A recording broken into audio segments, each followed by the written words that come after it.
Hi மக்களே, அடுத்த episode மேக சந்தேசம் பார்க்கலாம். டாக்டர் சொன்னதை கேட்டுட்டு ககனும் சாரதாவும் வீட்டுக்குள்ள ஓடி வந்து கதவை தட்டுறாங்க. பூமி சிவாவை போய் ஒளிஞ்சுக்கடா டாய்லெட்ல அப்படின்னு சொல்ல அவன் போய் ஒளிஞ்சிக்கிறான். அதுக்கப்புறம் கதவை திறந்து விடுறா. ககனும் சாரதாவும் என்னம்மா ஆச்சு, எதுக்காக இப்படி மயக்கம் போட்டு வேந்துட்ட அப்படின்னு கேட்க உடனே பூமியை காலையிலேருந்து அவள் ஒண்ணுமே சாப்பிடல, அதனால தான் இப்படி ஆயிடுச்சு அப்படின்னு சொல்ல, இந்த மாதிரி நேரத்தில் நல்லா சாப்பிடணுமா, நான் பார்த்துக்கிறேன் நீ போ ககன் அப்படின்னு சாரதா சொல்ல, இல்லை நான் பார்த்துக்கிறேன் அத்தை, நீங்கள் ரெண்டு பேரும் போய் மற்ற வேலைங்களை பாருங்க, நிறைய வேலை இருக்கல, நீங்க ரெண்டு பேரும் போய் பாருங்க, நான் பாத்துக்கிறேன்னு பூமி ரெண்டு பேரையும் சமாதானப்படுத்தி அனுப்பி வைக்கிறா. அவங்க போன பிறகு சிவாவை வர சொல்லு, இப்ப சொல்லு எதுக்காக நீ இந்த மாதிரி பண்ணிக்கிட்ட அப்படின்னு பூமி பூரிய பார்த்து கேட்க, சிவா மனசுல நான் இல்லை, அப்புறம் ஏன் நான் கல்யாணம் பண்ணிக்கணும் அப்படின்னு அவ சொல்ல, பூமி சொல்றா, நீ சொல்றது உண்மைதான், நம்ம குடும்பத்துக்காக இவங்கிட்ட புரியுற மாதிரி நான் பேசியிருக்கேன், இவன் மனசை மாத்திக்கிட்டாமா அப்படின்னு சொல்ல, அப்புறம் ஏன் அவன் கையில பிந்துன்னு மெகந்தியில போட்டிருக்கான் அப்படின்னு சொன்ன உடனே பூமி அவன் கையை பார்த்துட்டு,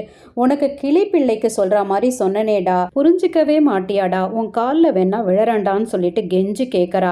உடனே சிவாவை என்னை மன்னிச்சுடுக்கான்னு சொல்லிட்டு பூமி காலில் விழுந்து, நீ இந்த கல்யாணத்தை நடத்த எவ்வளோ கஷ்டப்படுறன்னு எனக்கு புரியுது, லவ் குடும்பத்தை ஒத்துமையாக்கணும், பிரிக்க கூடாதுக்கா, நீ சொல்ற மாதிரியே நான் செய்யறேன்கான்னு சொல்றான். கேபியை பார்த்து மீரா கேட்கறாங்க, என்ன கல்யாணத்துக்கு போகாம இங்க உட்கார்ந்து இருக்கீங்க, ஃபோனில் பேசுனீங்களே வரேன்னு சொல்லி அப்படின்னு கேட்க, அது ஏன் பொண்ணு கல்யாணம், நீ ஒன்றும் ஞாபகப்படுத்த எனக்கு தேவையில்லை அப்படின்னு கேபி சொல்ல, ஆமாமா எனக்கு நல்லா புரிஞ்சுது, நான் மான ரோஷம் இல்லாத மனுஷன், என்னை உயிருக்குயிராக பார்த்துக்கிற பொண்டாட்டி, தலையில் தூக்கி வச்சு கொண்டாடுற மச்சான், பாசமான பசங்க அப்படின்னு யாருமே எனக்கு வேணாம், என் பையன் என்னை கொன்னாலும் கழுத்தை பிடிச்சி வெளியில் தள்ளினாலும் என்னை வெட்டினாலும் நான் கவலைப்பட மாட்டேன், போன உங்கள் கௌரவத்தை மீட்டு தருவேன்னு பெருசாக டைலாக்கெல்லாம் பேசுனீங்களே, போங்க அவங்க கௌரவத்தை காப்பாற்றிட்டு வாங்கப்பா அப்படின்னு கிண்டலாக பேச, நாளைக்கு நான் போகிறது ஒன்றும் தப்பாது அப்படின்னு கேபி சொல்ல, நடக்காத கல்யாணத்துக்கு போயிட்டு வாங்கன்னு மீரா உளர, என்ன சொன்ன, நடக்காத கல்யாணமா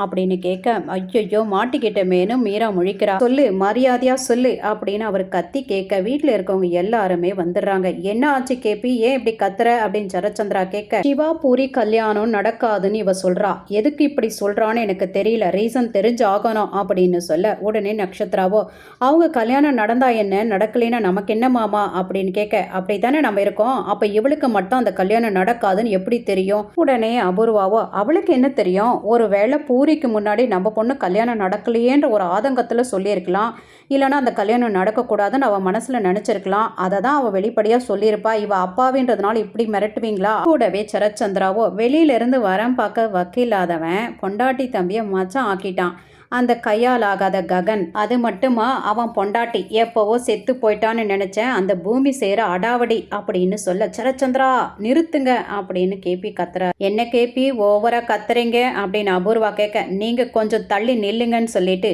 பூமியே பொண்ணா நினைக்க முடியலன்னு சொல்றீங்க, உண்மையில இந்த சொத்து யாருது, சோபா சந்திராது இல்லையா, அப்போ பூமிக்கு தானே இது எல்லாமே சொந்தம், சொத்தை மட்டும் அனுபவிக்கிறீங்க ஆனால் பொண்ணு வேண்டாம். சரச்சந்திரா உங்களுக்கு நிஜமாவே தைரியம் இருந்துச்சுன்னா இந்த எல்லா சொத்தையும் பூமிக்கு எழுதி கொடுத்துருங்க அப்படின்னு சொன்னதும் எல்லார் முகத்துலேயும் ஷாக்.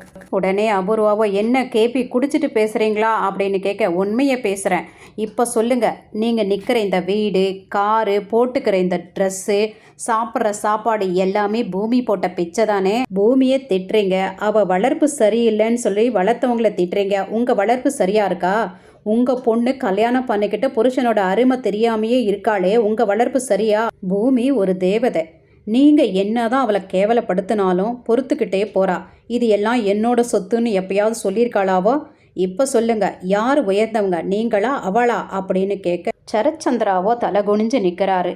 நாளைக்கே இந்த சொத்து எல்லாமே லாயரை கூப்பிட்டு அவள் பேருக்கு நான் மாற்ற போகிறேன் அப்படின்ன உடனே அபூர்வா குறுக்க வர, நிறுத்து அபூர்வா, எதுவும் நீ சொல்லாத, கேபி சொன்னதில் ஒரு நியாயம் இருக்குது, இவர் என் முன்னாடி நின்று என்னை கொஷின் கேட்டுட்டாரு, ஆனால் என் முதுகுக்கு பின்னாடி இப்படி தானே நிறைய பேர் பேசுவாங்க அப்படின்னு சொல்ல, உடனே கேபி சொல்கிறாரு, முதல்ல எழுதி கொடுங்க, அப்போ நான் உங்களை நம்புறேன்னு சொல்லிட்டு கம்பீரமாக போகிறாரு. அபூர்வாவோ நிலகுலைஞ்சி போகிறா. நட்சத்திராவோ, அம்மா என்னம்மா பிளான் வச்சுருக்கீங்க அப்படின்னு கேட்க, 20 வருஷமாக காப்பாற்றின இந்த சொத்து 2 நிமிஷத்துல ஏதி தரேன்னு பைத்தியக்காரத்தனமா பேசாரு உங்க அப்பா, அவரை போட்டு தள்ள வேண்டியதுதான் அப்படின்னு சொன்னதை கேபி கேட்டுட்டு போய் பூமி கிட்ட சொல்றாரு. எப்படியாவது உங்க அப்பாவை காப்பாத்திக்கோமா, உங்க அம்மா தான் உனக்கு இல்லாம போயிட்டாங்க, உங்க அப்பாவது காப்பாத்திக்கோன்னு சொல்லிட்டு அங்கிருந்து கூட்டிட்டு வராரு நடுராத்திரில. அபூர்வா ட்ரிங்க்ஸ்ல நிறைய மாத்திரைங்க போட்டு கலந்துக்கிறாங்க. சிப்ஸ் நட்சத்திரா எடுத்துக்கிறா. 2 பேருமே வந்து நீங்க கவலையா இருப்பீங்கன்னு எனக்கு தெரியுங்க, அதனாலதான் இதை கொண்டு வந்திருக்கேன், நீங்க குடிங்க அப்படின்னு சொல்லி கொடுக்குறா. அப்பாவே சரச்சந்திராவோ புகழ்றாரு அபூர்வாவை. பாத்தியா அந்த கேபிஎன் எப்படி பேசிட்டான் பாத்தியா அப்படின்னு குமரிக்கிட்டே அவர் டிலே பண்ண இவங்க 2 பேருக்குமே எரிச்சலாகுது. சீக்கிரம் குடிச்சு தொலைக்க மாட்டேன்றானே அப்படின்னு ஏதோ சமாதானப்படுத்தி எடுத்து கொடுக்குறாங்க குடிங்கன்ட்டு. குடிக்க போகும்போது காரோட சவுண்டு கேட்டு எந்திரிச்சு பாக்குறாரு. பூமி வரா. பூமி வரதை பார்த்து 2 பேருமே போய் ஒளிஞ்சிக்கிறாங்க.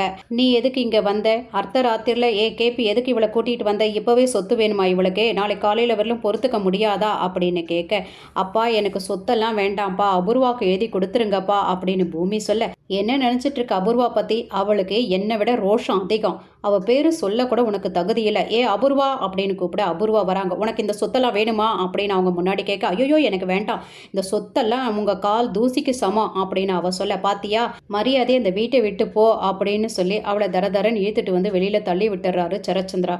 ப்ளீஸ் மாமா, இன்னைக்கு நைட்டு எங்கள் அப்பாவை பார்த்துக்கங்க, கல்யாணம் முடிஞ்ச உடனே நான் பார்த்துக்கிறேன் அப்படின்னு பூமி கேபி கிட்ட சொல்லிட்டு அங்கேருந்து போகிறா. கேபி பார்த்துக்கிட்டே இருக்காரு. அவங்க எல்லாம் அப்படிதான், நம்மளை நிம்மதியாக இருக்க விட மாட்டாங்க, நீங்கள் நிம்மதியாக இதை குடிச்சிட்டு போய் தூங்குங்க அப்படின்னு சொல்லி அதை கையில் வாங்கிட்ட சரச்சந்திரன் ரொம்ப கோவமாக அதை போட்டு உடைச்சிடுறாரு.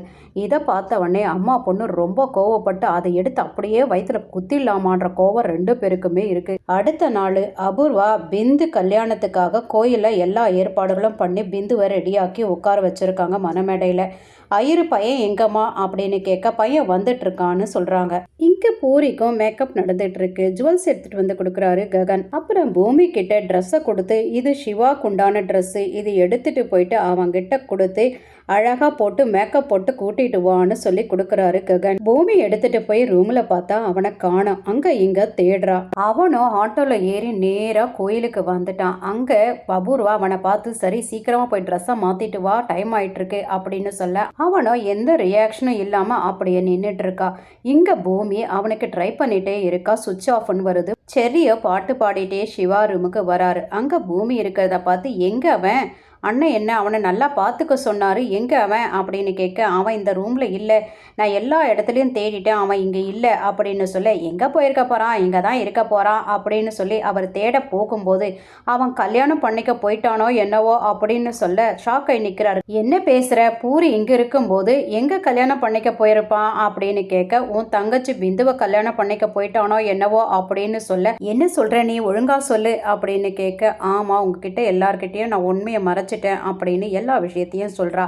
அதுக்கப்புறம் அபூர்வா தாங்கிட்ட சேலஞ்ச் பண்ணதையும் சொல்றாங்க. அவன் என் தங்கச்சியை லவ் பண்ணியிருக்கலாம், ஆனா அவன் பூரியை தான் கல்யாணம் பண்ணிக்கணும்னு சொல்றாரு செர்ரி. இதோட இந்த எபிசோடு முடிச்சிருக்காங்க.